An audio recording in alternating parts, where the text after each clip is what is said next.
हां, आपला प्रिव्हियस लेक्चरमध्ये 7th चॅप्टर जो होता आपला प्रोबॅबिलिटी डिस्ट्रीब्युशन हा आपण संपवला आहे. काल ते एक टेस्ट पण घेतलेली आणि आता ह्या पार्टमधला last chapter binomial distribution 8th chapter. ह्याच्यामध्ये पण एकच एक्झरसाइज आहे. त्याच्यासाठी एक 3-4 फॉर्म्युले तुम्हाला पाठ असणं गरजेचं आहे. The PMF of binomial distribution is, हा फॉर्म्युला आहे. Probability of x is equal to x, हा कॅपिटल एक्स घ्यायचा, हा स्मॉल एक्स. त्यालाच आपण p of x is equal to हे काही नाही आहे एन सी एक्स, कॉम्बिनेशन हे n C x into p raise to x into q raise to n minus x. हा फॉर्म्युला त्याचा लक्षात ठेवायचा. अदरवाईज झिरो ही लक्षात ठेवायची काही गरज नाही.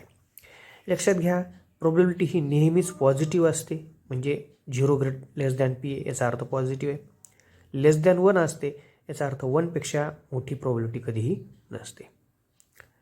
आणि पी प्लस क्यू ही नेहमीच काय असतं, 1. आपल्याला पीची प्रोबॅबिलिटी जर माहीत झाली तर क्यूची प्रोबॅबिलिटी 1 मायनस पी करून आपल्याला काढून द्यावं लागेल. ह्या बायनॉमियल डिस्ट्रीब्युशनमध्ये ज्यावेळेस मीन आणि व्हॅरियन्स काढायचं असेल त्यावेळेस यांचे फॉर्म्युले खूपच सोपे आहेत. ई ऑफ एक्स हा एन पी आहे फक्त, आणि variance of x n p q. N म्हणजे हा इथला एन येणार आहे तो, पी आणि क्यू त्या प्रोबॅबिलिटी. तर बर्नौली डिस्ट्रीब्युशन जर असेल तर p m f of Bernoulli distribution is, त्याच्यामध्ये हा एन सी एक्स जो आहे तो फक्त निघून जाईल. आणि मग त्यावेळेस पी ऑफ किंवा probability of x is equal to x p raise to x into q raise to n minus x येणार नाही, तर फक्त 1 मायनस एक्स येईल. आणि तिथं फक्त 2च पॉसिबिलिटी असतील, 0 आणि 1. आता त्यावेळेस काय होईल मग, E of x is equal to फक्त काय असेल, पी. कारण की तिथं एनच नाही आहे, 1 पी म्हणावं लागेल तुम्हाला, एन नाही म्हणजे. आणि व्हेरियन्स ऑफ एक्स काय असेल, एन पी क्यूच्या ऐवजी फक्त p q. Actually binomial distribution या पद्धतीने लिहिलं जातं. ह्याचं रिडिंग असं आहे, x has a binomial distribution n comma p, हे त्याचे पॅरामीटर्स असं म्हणलं जातं. Denotes that x follows binomial distribution. ह्याचं रिडिंग असं करू शकता तुम्ही, x follows binomial distribution with parameters n and p. लक्षात. तर ती एकमेव असलेली जी फर्स्ट एक्झरसाइज त्याच्यामधली प्रॉब्लेम्स थोडेसे मोठे आहेत. जर ह्याच्यामध्ये एकाच वेळेस 3 विचारले असतील तर परीक्षेमध्ये असे एकदम 3 विचारले जात नाहीत, कुठला तरी एक त्याच्यातला विचारला जातो.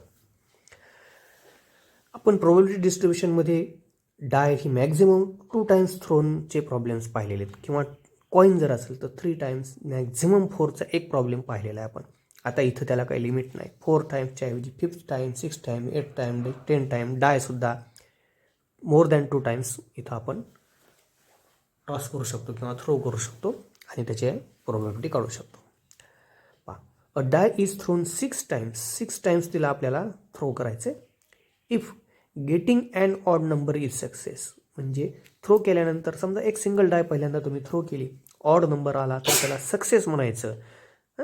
फाइंड द प्रोबॅबिलिटी ऑफ, याचाच उलटा अर्थ काय, दुसरा अर्थ काय आहे, इव्हन नंबर आला तर त्याला सक्सेस म्हणणार नाही. मग ही गेटिंग अँड ऑड नंबर ही पीची प्रोबॅबिलिटी झाली, पी घ्यावं लागेल त्याला. आणि इव्हन नंबर आला तर क्यू, जसे आहे की वरती आपण पी क्यू घेतलेले ते. 3 प्रोबॅबिलिटी काढायच्या आहेत. 5 सक्सेसेस, याचा अर्थ 5 ऑड नंबर आले पाहिजेत. त्यानंतर ॲटलिस्ट 5 सक्सेसेस, म्हणजे कमीत कमी 5 आलेच पाहिजे. कमीत कमी आणि हे जास्तीत जास्त, हे जरा काळजीपूर्वक बघायचं. आता ज्यावेळेस ॲक्च्युअली लिहू त्यावेळेस सांगतो तुम्हाला. त्यानंतर ॲट मोस्ट 5 सक्सेसेस. लिहिताना काय करायचं, let x is equal to number of successes. कशाची प्रोबॅबिलिटी काढायची ते इथं घ्यायचं, number of successes. That is success कशासाठी म्हणलेले, गेटिंग अँड ऑड नंबर, ह्याच्यासाठी आपण काय घेतलेलं आहे, सक्सेस घेतलेला आहे. मग पी म्हणजे काय, getting and odd number in a single die. एकच डाय जर तुम्ही थ्रो केली तर एक डाय जर थ्रो केली त्याच्यातला एक जर आपण तुम्ही ऑड नंबर घेत असाल तर ती झाली तुमची प्रोबॅबिलिटी, आहे की नाही. ती काय येणार आहे, 1/2. आता इथं 1/2 ॲक्च्युअली काय येणार आहे, कारण की हे इकडं तुम्हाला सांगतो बा, किती ऑड नंबर येऊ शकतात, 3 वेळेस. ॲक्च्युअली किती आहेत त्याच्यावर, एका डायवर 1 2 3 4 5 6 एवढे असतात, म्हणजे ती काय झाली 3/6, म्हणजेच 1/2. या प्रकारच्या ज्या प्रॉब्लेम्स असतात त्याच्यामध्ये प्रोबॅबिलिटी ही नेहमी 1/2 येत असते. असेच फक्त, बाकी मग वेगवेगळे येऊ शकतात काय काय असेल ते. हे 3/6 लिहून मग 1/2 तुम्ही लिहू शकता, किंवा direct p is equal to 1/2 लिहू शकता. क्यू आणि पी ह्यांची ॲडिशन 1 आहे माहिती, डायरेक्ट त्याच्यावरून क्यू लिहायचा 1 मायनस पी, म्हणजे 1 मायनस 1/2 ते परत आलं 1/2. एन काय आहे 6 आहे, कारण की किती कॉईन टॉस करायच्यात 6 कॉईन. आणि मग इथं लिहायचं x has the binomial distribution with parameters n आणि पी. एन कोण आहे 6 आहे आणि पी काय आहे आपली 1/2. हे लिहिणं कंपल्सरी आहे. हे भलं तुम्हाला वाचता येऊ न येऊ अशा पद्धतीने लिहायचं. हे आपलं कॉन्करन्सचं साईन आहे. Therefore p m f of x given by, जो तुमचा फॉर्म्युला आहे तो फॉर्म्युला लिहिला. एनची व्हॅल्यू आणि पी क्यूची व्हॅल्यू लिहायची. एक्सची सध्या आपल्याला नंबर 1 टाकल्यावर लिहित आहे. पहा पी ऑफ एक्स, एनची व्हॅल्यू 6 आहे म्हणजे 6 एक्स. पी आणि क्यू दोन्ही समान आहेत. 1/2 to the power X, 1/2 to the power N minus 6 that is 6 minus. पहा ए रेस टू एम आणि ए रेस टू एन दोन्ही बेस इक्वल आहेत. X plus 6 minus X, X कटला आणि म्हणजे काय आलं त्याचं 1/2चा पॉवर 6. हा N C X as it is. एक्सची व्हॅल्यू 0 6 पर्यंत आहेत. एक्सच्या व्हॅल्यू 0 6 पर्यंत असं का म्हणलेले, कारण की एकही ऑड नंबर येणार नाही असं होऊ शकतं आहे की नाही. तिन्ही वेळेस इव्हन येतात म्हणजे एकही ऑड नंबर नाही, याचा अर्थ एक्स इक्वल टू काय येऊ शकते इथं 0. Probability of 5 successes. 5 सक्सेस म्हणजे पीची व्हॅल्यू काय एक्झॅक्टली 5 आहे की नाही. मग एक्सची व्हॅल्यू जिथं जिथं असेल, जिथं जिथं एक्स आहे इथं, आता इथं एकाच ठिकाणी तिथं काय घ्यायचं 5.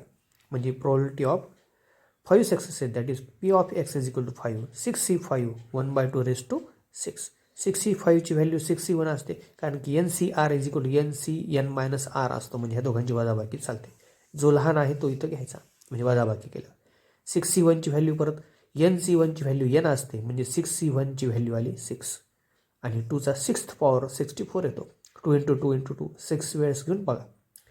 6/64 याला 2 डिवाइड करा, 3/32 हे आलं आपलं ॲन्सर. आता ॲटलिस्ट 5 सक्सेसेस याचा अर्थ काय, म्हणजे कमीत कमी 5 सक्सेस आले पाहिजे. म्हणजे greater than or equal to, at least शब्द ज्यावेळेस येईल त्यावेळेस इथं greater than or equal to घ्यायचं आणि ॲट मोस्ट ज्यावेळेस शब्द येईल त्यावेळेस इथं less than or equal to घ्यायचं. ह्या 2 गोष्टी डोक्यात ठेवायच्या पक्क लक्षात. ॲटलिस्ट ज्यावेळेस येईल इथं जो काय नंबर असेल तो greater than or equal to 5 घ्या. ॲट मोस्ट ज्यावेळेस असेल त्यावेळेस less than or equal to 5 घ्या. मग आता ॲटलिस्ट 5 सक्सेस याचा अर्थ काय, probability of x greater than or equal to 5. म्हणजे 5 आणि 5 पेक्षा मॅक्झिमम. 5 आणि 5 पेक्षा मॅक्झिमम म्हणजे किती आपल्याजवळ 6 आहेत जास्तीत जास्त. म्हणजे probability of 5 plus probability of 6. म्हणजे हे जे वरती घेतलं होतं आपण तिथं एक्सची किंमत फक्त एकदा 5 आणि एकदा 6 घेऊन मांडायचं, कॅल्क्युलेशन करून त्यांची बेरीज करायची. 5 घेतलेलं तर ॲक्च्युअली आपण आधी सोडवलेले तरी, परंतु ते आता इथं रिपीट करावंच लागतं. 6C5 1/2 raise to 6. एक्सची व्हॅल्यू 5, एक्सची व्हॅल्यू 6 घेतली तर 6C6 1/2 raise to 6. 1/2 raise to 6 common घेऊ शकता तुम्ही. हा घेतला कॉमन. हा 6C5ला 6C1 लिहिता येतं, हा झाला 6C1, हा 6C6. 6C1 म्हणजे NC1ची व्हॅल्यू n असते, त्याच्यावर हा 6 आणि NCNची व्हॅल्यू 1 असते. NCN आणि NC0 ह्याची व्हॅल्यू 1 असते, त्याच्यावर हा आला 1. 6 + 1 झाले 7 दॅट इज 7/64 हे आलं त्याचं ॲन्सर. थर्ड त्याच्यातलं probability of at most 5 successes. At मोस्टचा अर्थ काय, less than or equal to 5.